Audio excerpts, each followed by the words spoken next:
లూకా సువార్త 7:30. పరిసయ్యులను ధర్మశాస్త్రోపదేశకులను అతని చేత బాప్తిస్మము పొందక తమ విషయమైన దేవుని సంకల్పమును నిరాకరించిరి. చాలమ్మా, ఇక్కడ పరిసయ్యులను ధర్మశాస్త్రోపదేశకులను అతని చేత బాప్తిజం పొందక వారు నిరాకరించినట్లు మనం ఇక్కడ చూస్తూ ఉన్నాం. చాలామంది మన జీవితంలో, అంటే అప్పుడు వారి జీవితంలోనే కాదు, ఇప్పుడు ప్రస్తుత మన జీవితాల్లో కూడా బాప్తిజమును నిరాకరిస్తూ ఉన్నాం. పోస్ట్పోన్ చేయడం, లేదా దూరంగా ఉండడం, భయపడడం. నేను బాప్తిజము తీసుకోలేదు, లేదా బాప్తిజము తీసుకోవడానికి ఇంకా భయపడుతున్నాం అన్న వారి కొరకు మరి ఈరోజు నేను ఈ మాటలు జ్ఞాపకం చేస్తూ ఉన్నాను. చూడండి, దేవుని సంకల్పాన్ని అంగీకరించకపోవడం అనేది కూడా అది దోషమే. ఇది దేవుని సంకల్పం, ఇది దేవుని ఏర్పాటు, ఇది దేవుని చిత్తమై ఉన్నది. అందుకే మనము ఈ లోకములో క్రీస్తును అంగీకరించడము ద్వారా, నీటి బాప్తిజము తీసుకోవడము ద్వారా మనము తండ్రికి మనం ఏమవుతున్నాము? క్రీస్తు ద్వారా తిరిగి కుమారులుగా, కుమార్తెలుగా అంగీకరించబడుతున్నాం. అంటే క్రీస్తులోనికి మనం బాప్తిజము తీసుకోవడము ద్వారా మన జీవిత కాలమంతా కూడా మనం ఒక ప్రత్యేకమైనటువంటి, అంటే మహిమలో, క్రీస్తులో, ఆయన శరీరములో మనము ఏకముగా ఉండడము ద్వారా మనకు ఒక ప్రత్యేకమైనటువంటి విలువ తండ్రి దగ్గర ఉంది. సో ఇక్కడ కూడా మనం ఏంటంటే, మనం చెప్పుకుంటాం కొంచెం ఏంటంటే, అది కొంచెం రాయల్ ఫ్యామిలీ, రిచ్ ఫ్యామిలీ, లేదంటే మేము రెడ్డీస్, లేదంటే మేము చౌదరి, లేదంటే మేము అది ఇది అని మనం అనుకుంటాం కొన్నిసార్లు. అది సహజం. ఎందుకంటే ఇప్పుడు సంబంధాలు చూసేటప్పుడు కూడా నాకు మొన్న ఒకళ్ళు చెప్తా ఉన్నారు, అయ్యా సంబంధం చూడాలా కానీ మాకు ఫలానా వాళ్ళైతేనే కావాలా అంటే, దేవుడేమో ఇక్కడ అందరు సమానం అన్నాడు, కానీ ఇక్కడేమో ఇంకా మరి మనం మారు మనసు పొందినా, బాప్తిజం తీసుకున్నా మనం సమానంగా చూడట్లేదు ఎవరిని కదా. చూస్తున్నామా? ఎవరు చూడరు, సమానంగా చూడరు. మనము క్రీస్తును అంగీకరించిన మనము మన తోటి వారిని ఎట్లా చూడాలి అంటే సమానంగా చూడ, నీకు సమానంగా.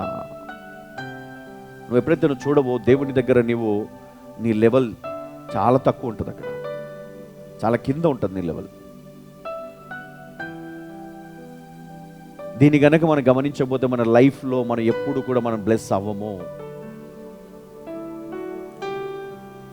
దేవుడు ఎంత గొప్పగా నేను ఆశీర్వదించినా ఖచ్చితంగా మళ్ళీ కిందికి తీసుకొస్తాడు ఒక దగ్గరికి, డెఫినెట్గా.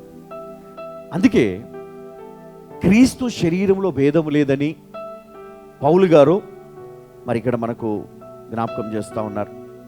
ఇక్కడ లూకా, మరి ఈయన ఒక వైద్యుడు కదా, డాక్టర్. ఈయన కూడా మరి జ్ఞాపకం చేస్తూ ఉన్నాడు ఈరోజు. మరి లూకా సువార్తతో పాటు అపోస్తల కార్యము కూడా ఈ లూకా గారే రాశారు. అయితే మనం చూస్తాం ఏంటంటే, ఈ లూకా అనే వ్యక్తి ఒక వైద్యుడై ఉండి, మరి ఈయన రాసినటువంటి విషయాలు మనం చూస్తే కనుక చాలా మరి ఆలోచన చేయాల్సినటువంటి పరిస్థితి. అపోస్తల కార్యము చూడండి, మనం రక్షణ పొందిన తర్వాత మనం ఎలా జీవించాలో,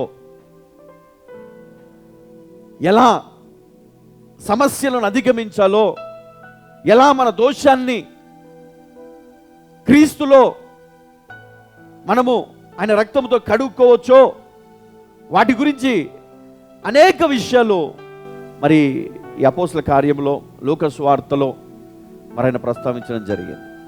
అందుకే ఈరోజు మనము మరి మాట చదువుకున్నాం, పరిచయుల గురించి, ధర్మశాస్త్రోపదేశకుల గురించి. మరి ఇక్కడ రాస్తుండే వారు మరి అతని చేత బాప్తిజం పొందక తమ విషయమై దేవుని సంకల్పమును నిరాకరించిరి. అంటే ఇదేంటి? నువ్వు బాప్తిజము తీసుకోవడం అనేది దేవుని సంకల్పము కదా, విల్ ఆఫ్ గాడ్, దేవుని చిత్తము. దేవుని చిత్తాన్ని నిరాకరించే వారు నిజంగా మరి వారు ఈరోజు ఆలోచన చేయాలా. చాలామంది బాప్తిజం తీసుకున్న వారికి కూడా ఇంకా దీని గురించి పూర్తి అవగాహన లేదు. బాప్తిజం అంటే ఒక ఆచారం, బాప్తిజం అంటే ఒక పద్ధతి, బాప్తిజం అంటే మా తల్లిదండ్రులు తీసుకున్నారు మేము కూడా తీసుకోవాలి అన్న ఒక పద్ధతి వారు ఫాలో అవుతూ ఉన్నారు, క్రమము. కానీ ఇది క్రమము కాదు, ఇది దేవుని చిత్తం, ఇది దేవుని ఏర్పాటు, ఇది దేవుని యొక్క మరి సంకల్పము అని మరి ఇక్కడ మనకు జ్ఞాపకం చేస్తూ ఉన్నాడు.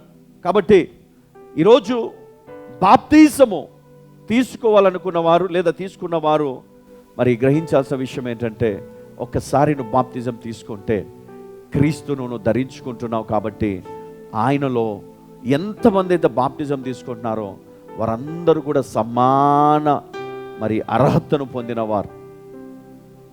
వారిలో ఎలాంటి భేదమో ఉండదు, లేదు. వీరందరినీ కూడా దేవుడు తప్పకుండా మరి ఆయన రాజ్యంలో వారిని జ్ఞాపకం చేసుకుంటాడు. అయితే ఒకవేళ మనము గనక ఈ బాప్తిజమునకు కట్టుబడి ఉండకపోతే మనం తీసుకొని ప్రయోజనం లేదు. బాప్తిజం పొంది కూడా అది మన జీవితంలో నెరవేరదు ఆయన సంకల్పం. ఎందుకంటే నీ హృదయం సిద్ధపడలేదు, నీ శరీరం సిద్ధపడి బాప్తిజం తీసుకొని ఉండొచ్చు, కానీ నీ ఆత్మ నీ అంతరంగ పురుషుడు బలం పొందలేదు వాక్యం ద్వారా కదా. అందుకే శరీరాశ, ఆశ బాగా ఎప్పటిదాకా ఈ శరీరానికి ఆశ ఉంటుంది, వయసు మీద పడేదాకా, లేదా ఒక రోగం వచ్చేదాకా, లేదా ఇంకేదో అయ్యేదాకా వెర్ర వీగుతారు అన్నమాట అప్పటిదాకా కదా. నా అంత అందగాడు లేడు, నా అంత అందగత్తె లేదు కదా, అందరు నన్ను చూడాలా, అందరు నా ఇంట పడాలా. నీ ఎంట దేవుడు పడుతున్నాడు చూడు ఫస్ట్ కదా. నీ ఎంట ఎవరు పడుతున్నారు? దేవుడు పడుతున్నాడు. ఆయన గమనించు, ఆయనను పట్టించుకో.